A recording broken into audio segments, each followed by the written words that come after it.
पिछले सेशन में हमने जानकारी ली ट्राई और कैच के बारे में। इस सेशन में हम बात करने वाले हैं ट्राई और कैच के साथ जुड़े हुए कुछ इंपॉर्टेंट रूल्स के बारे में, ताकि हम इनको जब प्रयोग कर पाएं तो प्रॉपर्ली इनका प्रयोग कर पाएं और आसानी से हम इसके सभी जो फीचर्स हैं उनको देखते हुए हम अपने एक्सेप्शंस को रिकवर कर पाएं। तो आइए देखते हैं ट्राई और कैच ब्लॉक एग्जैक्टली है क्या। देखिए, हमने पिछले सेशन में ट्राई ब्लॉक को बेसिक रूप में देख लिया है। ट्राई और जो कैच ब्लॉक है उसका प्रयोग मुख्यतः उन एक्सेप्शंस को पिक करने के लिए किया जाता है जो एक्सपेक्टेड रूप में आपके पास आ सकती हैं। तो ट्राई ब्लॉक इसमें मुख्य ब्लॉक रहता है जो उस कोड को एनक्लोज करता है जहां एक्सेप्शन अराइज हो सकती है। जैसे एग्जांपल के लिए ट्राई उन लाइन ऑफ कोड्स को ब्लॉक में ले रहा है जहां पे एक्सपेक्टेड एक्सेप्शन आ सकती है। जैसे मैंने एक एरे डिफाइन किया है और यहाँ पे अगर कोई एक्सेप्शन, जैसे मान लीजिए मैं 0 से डिवाइड करता हूँ तो आ सकती है, या मान लीजिए यहाँ पे मैं कुछ यहाँ पे एरे को कोई ऐसा एलिमेंट प्राप्त करने की कोशिश करता हूँ जो एग्जिस्ट नहीं करता, वहां पे आ सकती है। तो ऐसे केस में ट्राई उन सभी लाइंस को शामिल करेगा जहां पे एक्सपेक्टेड एक्सेप्शंस आ सकती हैं। हर ट्राई के साथ एक कैच लगा होना जरूरी होता है जो उस पर्टिकुलर ट्राई के कोड में आए हुए एक्सेप्शन को पिक करता है। अब यहाँ पे एक से ज्यादा कैचेस हो सकते हैं, जैसे मैंने एग्जांपल में यहाँ 3 कैच का प्रयोग किया है, क्योंकि ऐसा हो सकता है कि आपके कोड में एक से अधिक एक्सेप्शंस भी आ जाएं। जैसे उदाहरण के लिए मेरा यही कोड है, अगर इस लाइन ऑफ कोड में अगर मैं देखूं, अगर मैं किसी पर्टिकुलर नंबर को 0 से डिवाइड कर दूं तो मेरे पास अर्थमेटिक एक्सेप्शंस आ जाएगा, तो फिर ये जो कैच है ये इसे प्राप्त करेगा। परंतु मान लीजिए कोई ऐसा एलिमेंट, मैं जैसे 5th एलिमेंट इंडेक्स यूज करने की कोशिश कर रहा हूं जो एग्जिस्ट ही नहीं करता, तो array index out of bound exception भी आ सकता है। कोई ऐसा एक्सेप्शन भी आ सकता है जिसको अभी मैं एंटिसिपेट नहीं कर रहा। तो ऐसे केस में एक और कैच है जो एक्सेप्शन क्लास के साथ है और वहां पे वो कुछ पर्टिकुलर और मैसेज प्रिंट करवा रहा है और वो उस पर्टिकुलर एक्सेप्शन को पिक करने के लिए है जिसके बारे में मैं भी नहीं सोच रहा या जिसके बारे में मुझे नहीं पता। तो इस तरह से आप एक ट्राई के साथ एक से ज्यादा कैचेस का प्रयोग कर सकते हैं। हर कैच एक पर्टिकुलर एक्सेप्शन को पिक करने के लिए बैठा है और जैसे ही ट्राई द्वारा एनक्लोज किए गए कोड में कुछ एक्सेप्शन अराइज होती है तो कैच प्राप्त करता है और उसके ऊपर पर्टिकुलर वर्कआउट करता है। तो यहाँ मुख्य रूल ये रहा कि कम से कम एक ट्राई के साथ एक कैच ब्लॉक होना जरूरी है। एक से ज्यादा कैच ब्लॉक हो सकते हैं। इसके अतिरिक्त हमारे पास अभी आने वाले सेशंस में है हालांकि, लेकिन यहाँ पे मैं आपको थोड़ा सा बताना चाहता हूँ, फाइनली ब्लॉक भी लगाया जाता है। अब यहाँ पॉइंट यह है कि यदि ट्राई में कोई एक्सेप्शन रेज होता है तो आपके पास कैच ब्लॉक को एग्जीक्यूट किया जाता है। अगर कोई एक्सेप्शन रेज ही नहीं होगा तो आपके पास कोई कैच भी एग्जीक्यूट नहीं होगा, केवल ट्राई वाला सेगमेंट चलेगा और फर्दर फिर जो नेक्स्ट स्टेटमेंट्स है प्रोग्राम में वो एग्जीक्यूट होनी शुरू हो जाएगी। कोई भी कैच को एग्जीक्यूट नहीं किया जाएगा, क्योंकि एक्सेप्शन अराइज नहीं होगा तो कोई ट्राई किसी भी कैच को प्रयोग नहीं करने वाला। परंतु कोई ऐसी कोडिंग जो हम चाहते हैं चले ही चले, चाहे ट्राई वाला ब्लॉक में एक्सेप्शन अराइज हो या चाहे एक्सेप्शन अराइज ना हो, तो ऐसे केस में हम एक ब्लॉक और एनक्लोज कर सकते हैं साथ में फाइनली के रूप में। हालांकि हम इसको अगले सेशंस में देखेंगे कि किस प्रकार से प्रयोग कर सकते हैं। अभी के लिए हम एक्सेप्शन example4.java की जानकारी लेते हैं और देखते हैं कि ट्राई कैच को किस प्रकार से प्रयोग किया जाता है और अच्छी तरह से। यहाँ मैंने पहले से ही इस प्रोग्राम को ओपन कर लिया है एक्सेप्शन example4.java के रूप में। यदि आप देखें तो सबसे पहले मैंने एक क्लास डिफाइन की है exception example4, public word show एक मेथड डिफाइन किया है। इसमें मैंने कुछ कोडिंग एनक्लोज की है ट्राई ब्लॉक में। उसमें क्या क्या शामिल किया गया है, इंटीजर एरे है जिसमें 5 एलिमेंट्स हैं। इसके साथ ही मैंने कुछ कैलकुलेशन की है, 10 को 5 से डिवाइड किया है और उसको एरे ऑफ 2 में स्टोर करने की कोशिश की है। इसके साथ मैंने यहाँ पे फिर उस एरे को प्रिंट करवाने की कोशिश की है जो भी आउटपुट उसमें आया है। और फाइनली एक मैसेज है कि we are in try block, कि ये जो ट्राई ब्लॉक है हम इसमें कार्य कर रहे हैं। थोड़ा सा नीचे आए तो हमारे पास यहाँ पे कैच की जानकारी दी गई है। हमने यहाँ पे 3 कैच को एनक्लोज किया है।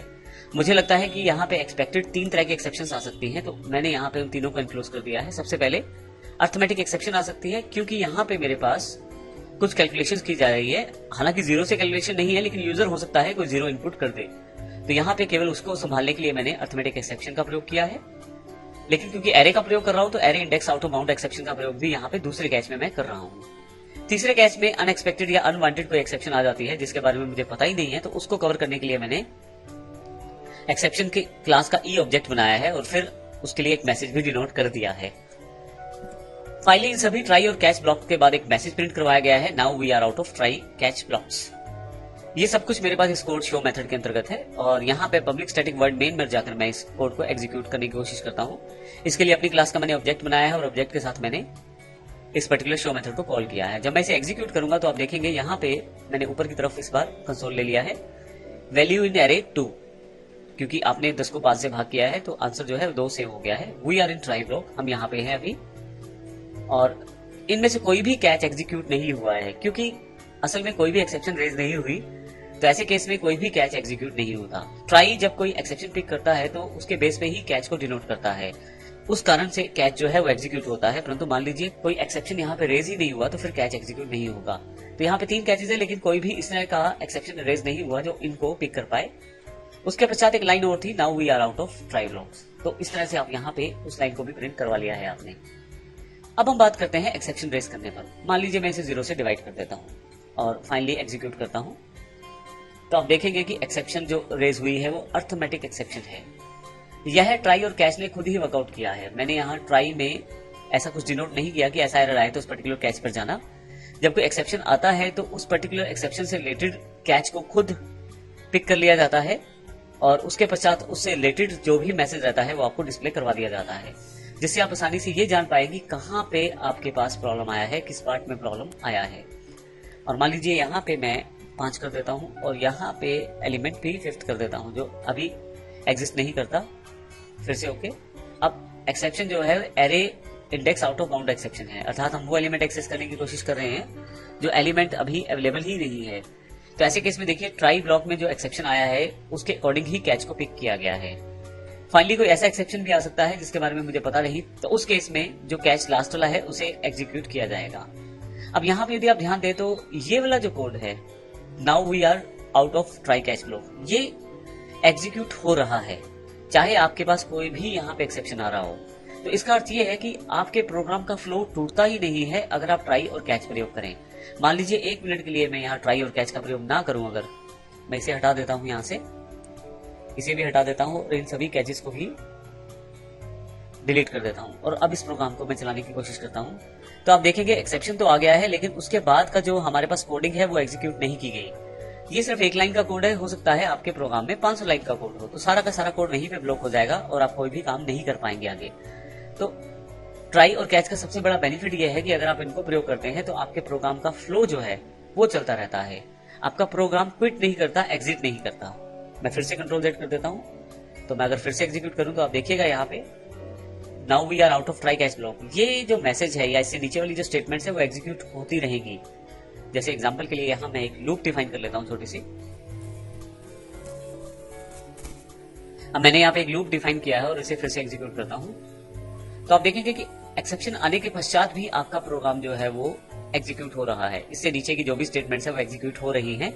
अगर मैं ट्राई कैच का प्रयोग ना करूं, मैं फिर से एक बार इसे हटा के दिखाता हूं आपको, मैं ना यूज करूं अगर इसको, मैंने सभी कैचेस को यहाँ से हटा दिया है, तो अब सिंपल कोड है आपके पास और मैं यहाँ एग्जीक्यूट करता हूं, तो अब की बार आपके पास कोई भी स्टेटमेंट एग्जीक्यूट नहीं हो रही जो आपके पास नीचे की तरफ आ रही थी। तो इसका आपको ध्यान देना है कि अगर आप अपने प्रोग्राम का फ्लो बनाए रखना चाहते हैं, वो पर्टिकुलर कोड जहां एक्सेप्शन आ सकती है उस कोड के कारण कहीं आपका सारा प्रोग्राम ही ना रुक जाए, ऐसे केसेस से बचने के लिए आप ट्राई कैच का प्रयोग जरूर करें।